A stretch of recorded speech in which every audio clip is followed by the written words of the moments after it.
Her name was Maddie Clifton, a child whose story would soon haunt the nation. At only 8 years old, she vanished. A neighbor across the street quickly alerted the local authorities. A horrific discovery awaited inside a 14-year-old's bedroom, where a body lay hidden beneath his bed frame. Investigators finally located Maddie Clifton at approximately 7:30 that morning. The girl was deceased. Officials later announced the formal arrest of Joshua Earl Patrick Phillips, Jacksonville, Florida.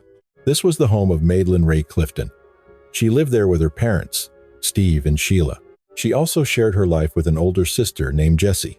Maddie lived for the outdoors and athletics, specifically basketball. Keeping her inside was an impossible task. Her only real desire was to be outside playing with everyone she knew. Beyond her athletic pursuits, she excelled in dance and showed a sophisticated talent for playing the piano. She could shift from a poised ballerina on a stage to a gritty, determined player on the soccer pitch. Family members remember her most for a profound sense of empathy that emerged during her early childhood. She couldn't stand the sight of anyone being excluded. If someone appeared lonely, you could count on Maddie to approach them, introduce herself, and bring them into the group. It was November 3rd, 1998, in the quiet Lakewood section of Southside Jacksonville. By 5 p.m., Maddie was outside practicing her golf swing, hitting balls along the neighborhood street. The residents of the area maintained a very close and familiar bond. In this community where everyone was known, Maddie often knocked on doors seeking playmates. By 6:30 p.m., Sheila called for her children. Jessie returned alone, stating she hadn't seen Maddie and didn't know her location. None of her usual friends had any information regarding where she might have gone. No other adults had spotted her either. After a frantic search, Sheila placed a call to 911. The report identified the missing child as Maddie Clifton. She was just 8 years old at the time. She had been playing near the residence, dressed in shorts and a red t-shirt. Witnesses last reported seeing her between 4:30 and 5:30 that evening. The child had been playing outside normally before she suddenly and inexplicably vanished. That night, the neighborhood was illuminated by flashlights as voices echoed Maddie's name through the dark. As the temperature plummeted and night fell, the search party continued to grow in size. To the neighbors, Maddie was a shared daughter, a sister, and a friend to the entire community. Given how many children played together there, the disappearance felt like a personal threat to every family. When the sun rose, the morning light brought a renewed but desperate focus to the search efforts. Distressingly, no physical evidence appeared, no clothing or items that could provide a lead to Maddie's whereabouts. By the 24-hour mark, the atmosphere in the neighborhood had become increasingly frantic and surreal. Anyone not at school or work was on the ground, desperately combing the area. Checkpoints were established to inspect every vehicle moving in and out of the vicinity. National Guard units searched sewers, dumpsters, and manholes, covering miles of dense woodland and local ponds. The Federal Bureau of Investigation joined the search, offering $100,000 while searching every house. Detectives soon focused their investigation on a neighbor named Larry, who lived 5 doors from the Cliftons. Authorities questioned him repeatedly because he was among the last people to see her while golfing nearby. He claimed to have seen Maddie practicing her swing in the space between their respective homes.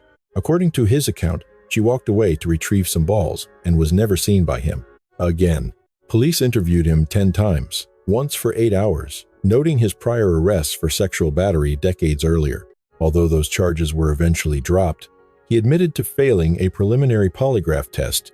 He maintained total transparency, offering investigators full access to any evidence or biological samples they requested. At 45, his prior record and history of interacting with local youth made him a primary person of interest. Larry recognized the weight of suspicion. While detectives interviewed every resident, 6 neighbors faced significantly more aggressive questioning. On the 4th day, the localized search concluded as detectives pursued fresh leads that pulled the investigation beyond the neighborhood.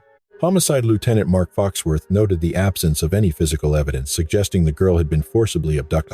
At that stage, authorities weren't officially classifying the case as a kidnapping or a sexually motivated crime. She might have simply wandered away, but as the hours grew into days, the likelihood of a darker outcome intensified, suggesting that criminal violence had likely played a role, he observed. 1 week into the search for Maddie, a resident directly across the street was on the verge of a horrifying discovery. 14-year-old Joshua Phillips and his family had been searching day and night, seemingly desperate to find the missing girl. Joshua and Maddie were frequent playmates, sharing the kind of casual bond common among neighborhood children. The victim lived just a few yards away, making the eventual discovery even more psychologically jarring for everyone involved. Missy, lost in thought, glanced into her son's bedroom and was struck by the overwhelming clutter and piles of trash. Finding the living conditions unacceptable, she grabbed a bag and began the mundane task of clearing out the debris. Resting atop the bedside table was a missing persons flyer featuring Missy discovered a damp patch while clearing the bedroom floor. For days, a strange odor had lingered in the air, and she suspected this leak was the culprit. Stagnant fluid was pooling beneath the heavy furniture, giving off a putrid and sickening stench. Upon lifting the mattress, she found the wooden frame buckling. It was a mystery how her son could sleep on such a collapsing structure. With the bed clearly compromised, she began removing the heavy components to investigate the extent of the damage. She noticed a small garment wedged deep in the frame. When she knelt to pull it free, the darkness beneath revealed a sight that froze her blood. Protruding from the shadows was the pale, unmistakable shape of a small foot. Her eyes registered the horror instantly, yet her mind struggled to process the devastating psychological implications of what she was seeing. Terrified, Missy bolted outside to flag down a patrolman. Within minutes, the house was swarming with investigators and cordoned off with yellow tape. Hidden beneath her 14-year-old son's bed were the decomposing remains of 8-year-old Maddie Clifton. As forensic teams moved the body, they discovered the child's hands still gripped tightly to the bed's interior frame. Authorities had inspected the Phillips residence previously and even noted the unusual scent during their initial sweep. However, they dismissed the smell as a byproduct of the numerous pet birds kept in the boy's room. A neighbor living across from the victim made a frantic call to police after stumbling upon a nightmare in her son's quarters. A lifeless form had been concealed within the base of the teenager's sleeping area. As word of the grim discovery leaked out, a circle of weeping neighbors gathered nearby to hold a spontaneous prayer vigil. The community watched the televised briefing in stunned silence as officials confirmed the search for the 8-year-old had ended in tragedy. Witnesses recalled a suffocating atmosphere of grief that afternoon, a heaviness that remains palpable in archival photographs of the scene. It was a moment of profound and irreversible darkness for the entire city. Retired prosecutor Bernie De La Rionda noted that the brutality of the crime would remain etched in Jacksonville's memory forever. The homicide remains one of the most disturbing and high-profile cases in the region's criminal history. The tragedy became the sole focus of every conversation and news report in the city. When a missing child is found murdered, the pain is communal.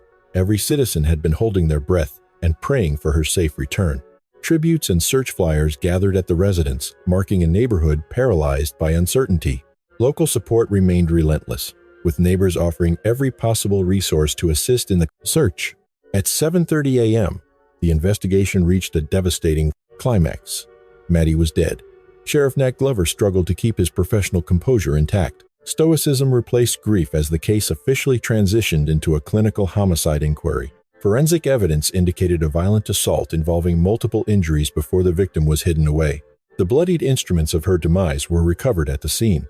Though her clothing had been discarded nearby, forensic teams discovered no evidence of a sexual motive. The autopsy confirmed that no assault of that nature had occurred. Steve and Missy Phillips arrived at the precinct to face their son. Missy wept, haunted by the image of the Cliftons still praying for a miracle just a few doors away. Steve's instructions were blunt. His son needed to provide an honest account, and he needed to do it immediately. With his father watching, Joshua began detailing the events, never once attempting to deny the killing. It started with a routine knock. Maddie had simply wanted to play, a request she had made countless times before.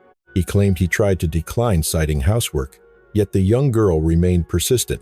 Reluctantly, he stepped outside, warning her they only had moments before his father's scheduled return. He lived in constant fear of his father's drunken volatility and the consequences of being caught idle. The pair began a casual game of baseball near the backyard pool at approximately 5:15. During play, a line drive struck the girl directly in the face, causing a significant injury near her eye.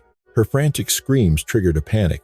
He hauled her inside so violently that her clothes were torn away. Terrified of the noise, he silenced her with a baseball bat, leaving the child motionless. After concealing her body within his bed frame, he descended the stairs, maintaining a mask of normalcy. He engaged in a brief, mundane conversation with Steve upon his arrival before retreating back to his room. Beneath his bed, the sound of groaning persisted. prompting him to lift the mattress and drag her back out. Utilizing a pocket knife, he inflicted 2 throat wounds and 7 chest stabs before concealing her body for 6 days. Veteran investigator David Chase, with 16 years on the force, described the scene as one of his most haunting assignments. Forensic data corroborated the boy's chilling claim. The victim was indeed alive when he returned upstairs. She had endured 3 skull fractures and hours of confinement before the final, fatal assault. She was eventually executed. Legal protections for minors kept his identity secret, leaving only his immediate family aware of the arrest. A devastated Missy insisted this behavior was alien to her son, whom she viewed as nonviolent. She recalled him being slightly more withdrawn than usual during the period the girl was missing. Yet, for a 14-year-old dealing with a missing friend, such moodiness hardly seemed out of character. There were no red flags, nothing to suggest the darkness lurking beneath his quiet exterior. The tragedy deepened with a heartbreaking realization about the victim's intentions. Maddie frequently visited Joshua simply because she worried he was lonely and deserved a friend. The family had settled there 2 years prior. Old footage captured the children playing together in the yard. Surveillance from across the street caught additional movement. The footage monitored the neighborhood from multiple angles. The recording showed the children interacting playfully with a new puppy. Nothing in those files hinted at anything other than a genuine, friendly bond. To the outside world, Joshua's history was a blank slate, devoid of any troubling behavior. Investigators found no prior warnings. He was simply perceived as a reserved, introverted teenager. He was an academic achiever who spent his free time reading or immersed in his computer. Known for his gentle care of pet birds, he had never once encountered the authorities. Officials eventually went public with the charges against Joshua Earl Patrick Phillips. His school principal noted that the student body was in shock, unable to reconcile the boy they knew. They repeated his name in disbelief, struggling to process the news. No one saw the danger, including a neighbor who routinely allowed his 8-year-old son to play with Joshua. He was described as a polite, respectful child who always minded his manners. The community was left grappling with a reality that felt entirely impossible. Maddie's mother, Sheila, mirrored that sentiment. Having known Joshua personally, she never harbored any suspicion regarding her daughter's time with him. Joshua later detailed a childhood fractured by his father's addiction and a volatile cycle of domestic violence. He described a tyrant who enforced rigid household laws and forbade any visitors during his absence.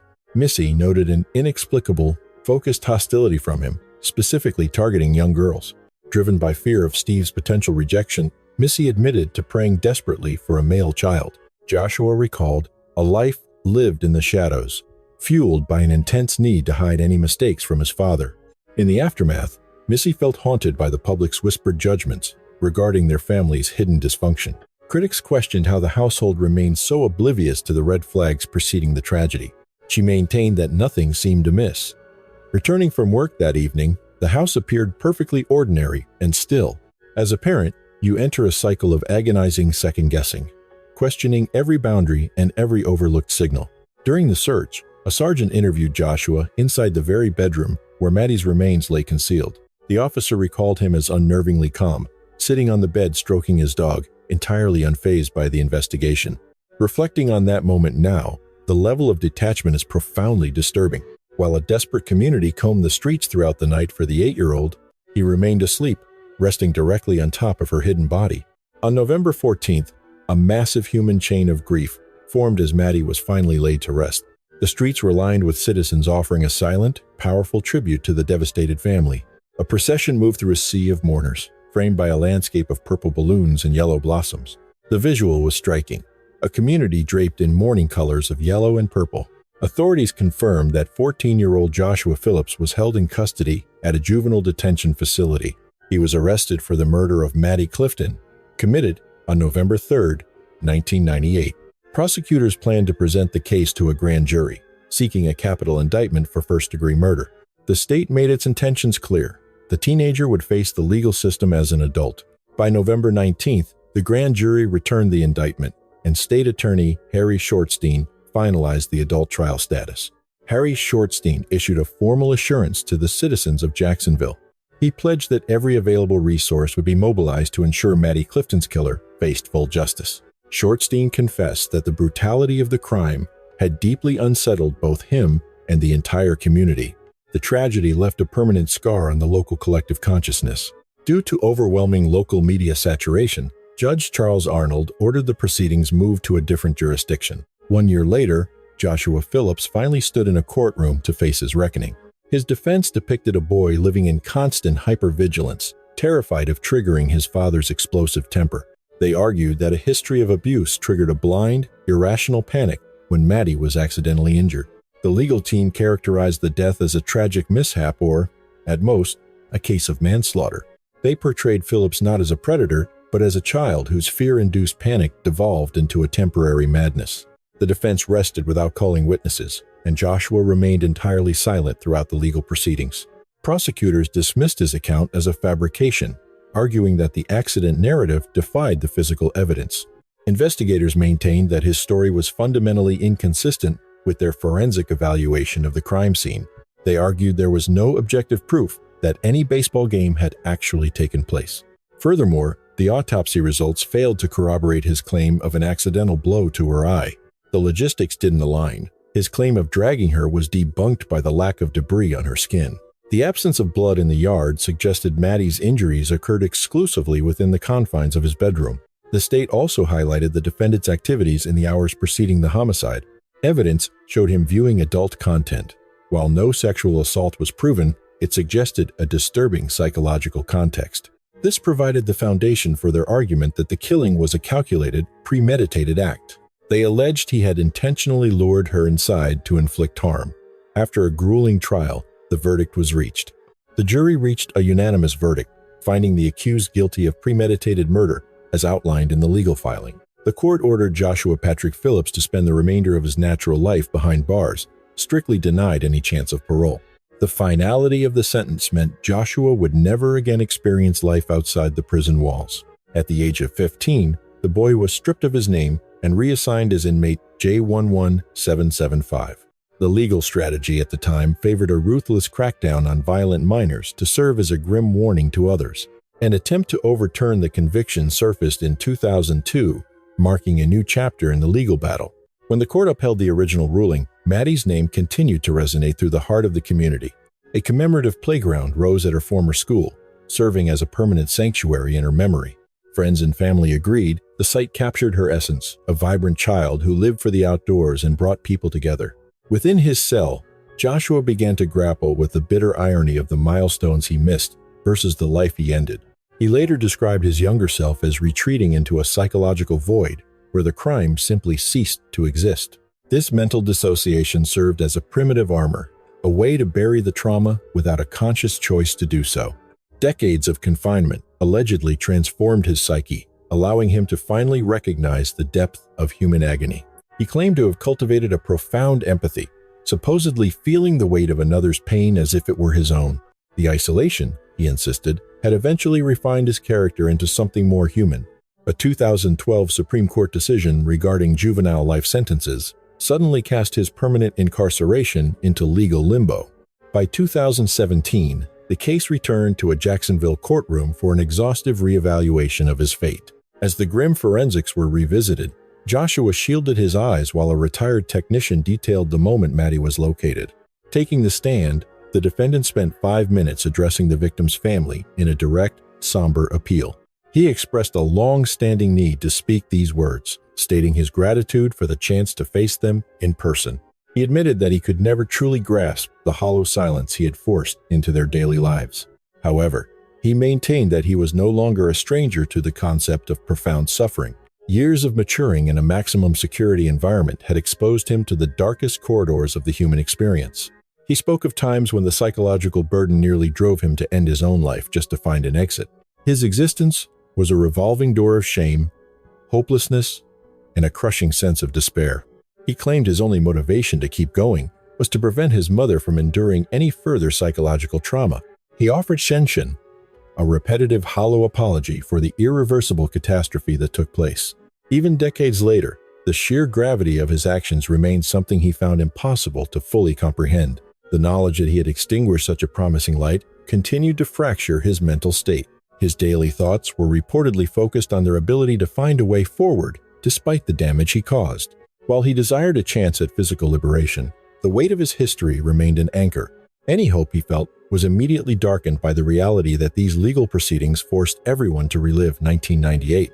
Walking the yard in heavy restraints, he looked through the metal mesh and sought spiritual strength to remain resilient. He claimed that every breath he took was now an internal plea for the family's eventual healing and quietude. He acknowledged that his inner turmoil and wishes likely held no significance to those whose lives he shattered. He concluded with a blessing, hoping for their release from the agony he had set in motion. He wished for their peace to be as complete as humanly possible. Maddie's relatives then stood to offer a harrowing counterpoint to the defendant's claims of growth. They noted the bitter contrast of the various educational opportunities and classes the killer had accessed while incarcerated. The family asked the court what milestones and lessons Maddie had been denied over the last 18 years. They spoke of a stolen wedding day and the grandchildren who would never be born, all erased by one mindless atrocity. The motive remained a void for a family that had built their world on faith and virtuous living. They were haunted by the realization that a predatory force had been living right across the street the entire time. A monster who had joined the search party with a flashlight, masking the truth while knowing exactly where she lay. They questioned the reality of his transformation, though they held out a sliver of hope for his soul's sake. Even if he complied, I would admit his behavior behind bars has been exemplary.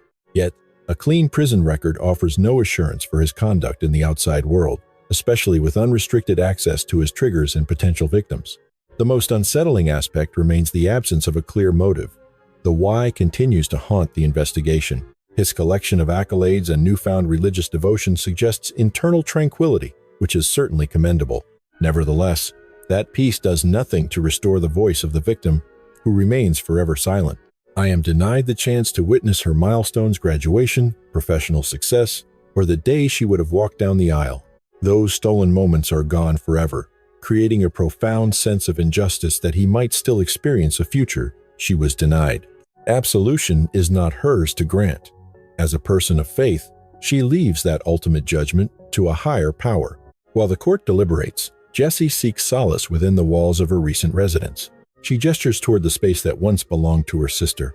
In this house, they shared a childhood, shouting secrets across hallways and whispering stories into the late-night hours. The younger girl would often seek comfort in her sister's room, a place Jessie now vows never to leave. These rooms hold the peak of her happiness, making her presence there feel essential.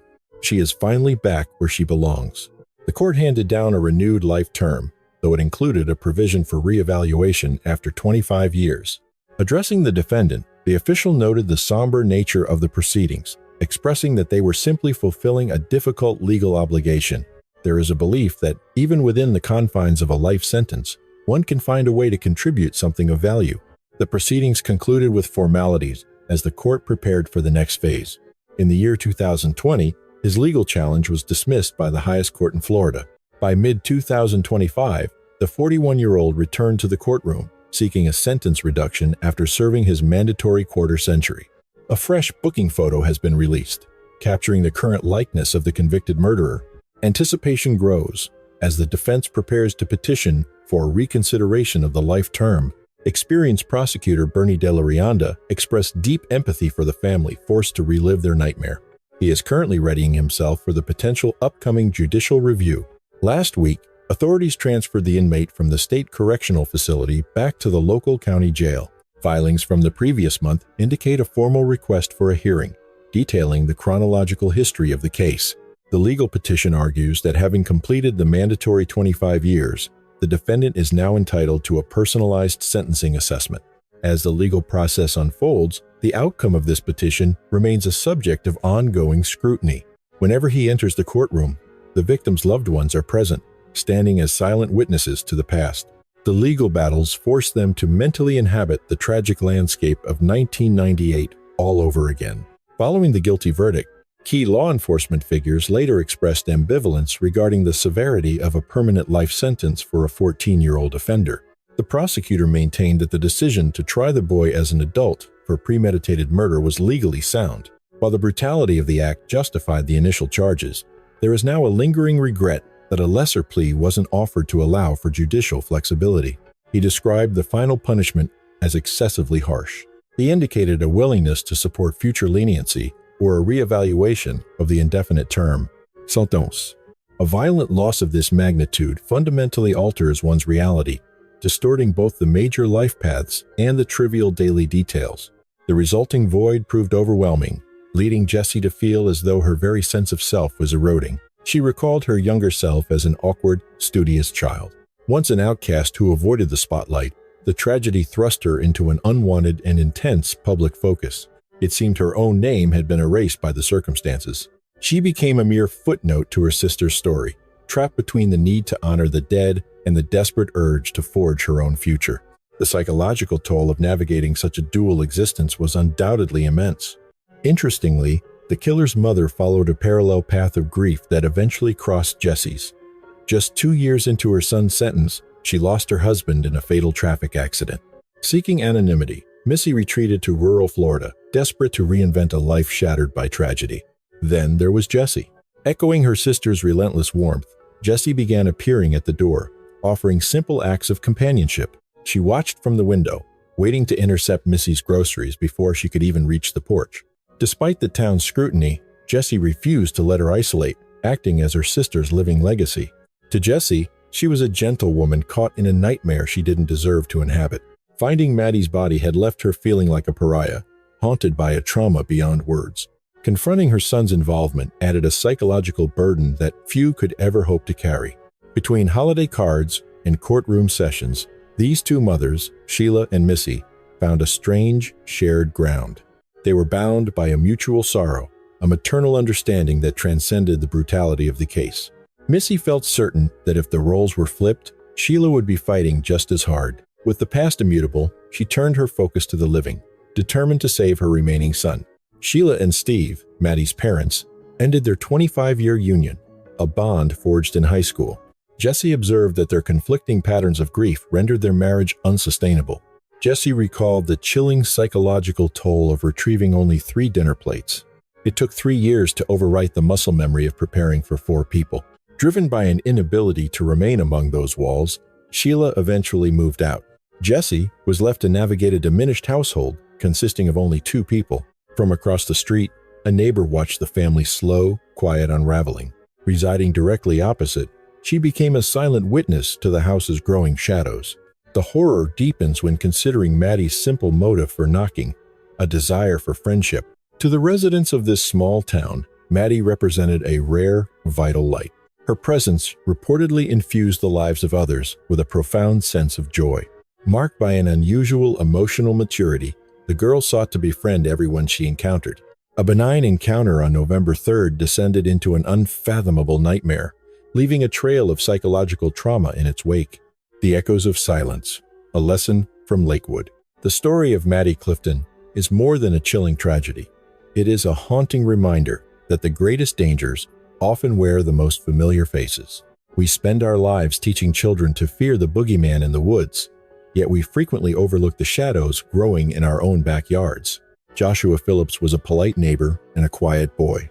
But behind that silence lay a home fractured by volatility and hidden trauma. This serves as a sobering lesson.